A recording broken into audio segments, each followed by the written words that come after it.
More than 200 years after a former colony won the right to determine its own destiny, the task in 1492, Christopher Columbus fell to his knee. In the name of the Holy Trinity, he named this to be the property of the King and Queen of Spain. So they brought over the pain, unable to attain the amount of the desired gold.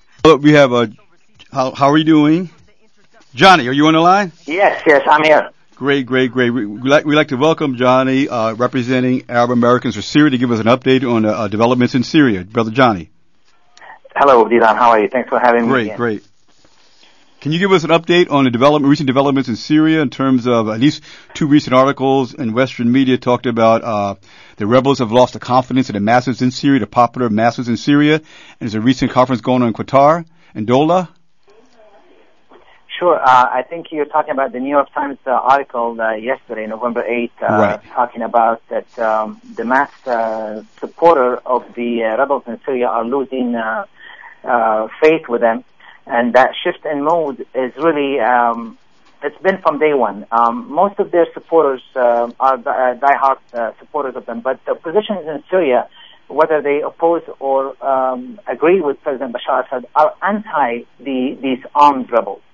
These armed rebels probably do not have but 1% of the population. The 99% of the population are anti-fighting in Syria, and there is a true opposition in Syria which do not believe in arms and fighting. They believe in dialogue. The armed rebels have been committing atrocities from day one. I've been coming on your shows, and for 18 months we've been saying, had the media been showing the atrocities committed by the rebels, instead of just saying that the government is killing peaceful protesters, we wouldn't be here today.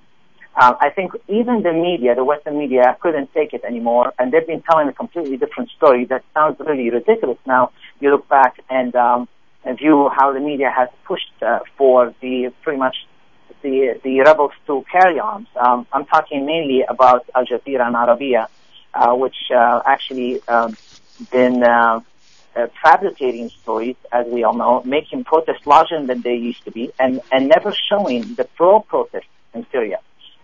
They were showing images that were not from Syria and published as if they were in Syria. The Jazeera played a very destructive role, an active role, active in a negative way, of course, in the events in Syria. They have instigated people to do more killings, to commit acts of violence, to promote jihad war in Syria, and that's what led today. They've never showed you that there were people dying even before the army entered the city. Police personnel and army,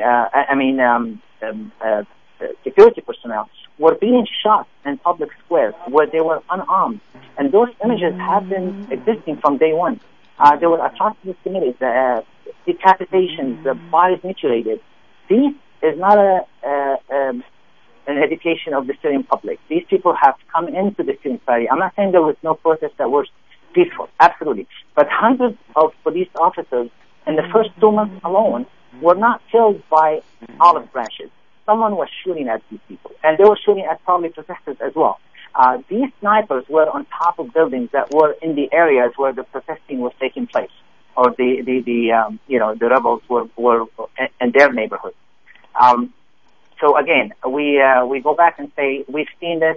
There were reports from day one in June of 2011.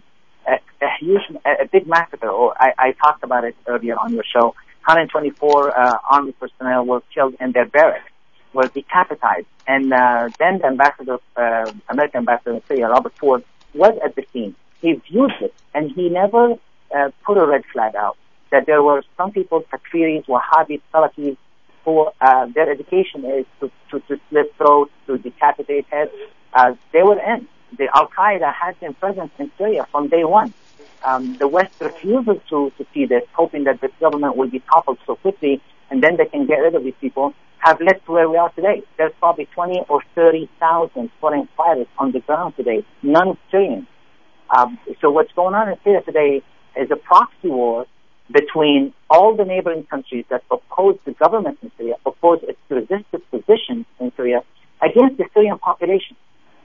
You've had me on the show many times, and you've tried to introduce me before as a Christian Syrian, and I've always maintained that I'd like to be introduced as a Syrian, because in Syria, unlike many other countries, they cannot say, well, we're Syrians before religion came about. Well, we have been Syrians in Syria for 7,000 years before Judaism and Christianity and Islam came about. So we do always like to talk as Syrians. And the Muslim initiations in Syria, with all the different sects that exist between the two religions, are united. They are all together, hand in hand, against these Salafist, Wahhabist, Islamist militants. So there is no sectarian war in Syria. There is no civil war in Syria. They try to present it that there is. But today, because there has been, in the last 2 days, an aggressive move on Christians, in Damascus especially, for the first time today, unprecedented, 2 mortar bombs were shelled indiscriminately on Syrian neighborhoods. Threats for churches were given yesterday that they will be bombed. And I spoke with a priest today. The biggest church in Damascus, the Church of Trust, will not be open for service tomorrow. And this is after 1 day of George Sabra being elected as the head of the Syrian Council. I'm sure you wanted to ask me about that. The Syrian National Council has been meeting in Doha for about 4 days, and they haven't been able to agree.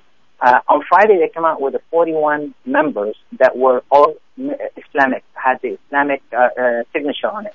The United States wasn't happy with it. They told them, you're not going to leave here until you include some women or some Christians in the equation. Sure enough, and Robert Ford was there actually pressing. They were able to add a few more names to the council. One of them was George Sabra, and then vote him a president. So, just to make it look like it's not a sectarian, it's not a Muslim Brotherhood, led council, and that represents all Syrians. It does not represent all Syrians. These people, all exiled, who do not represent anybody in Syria.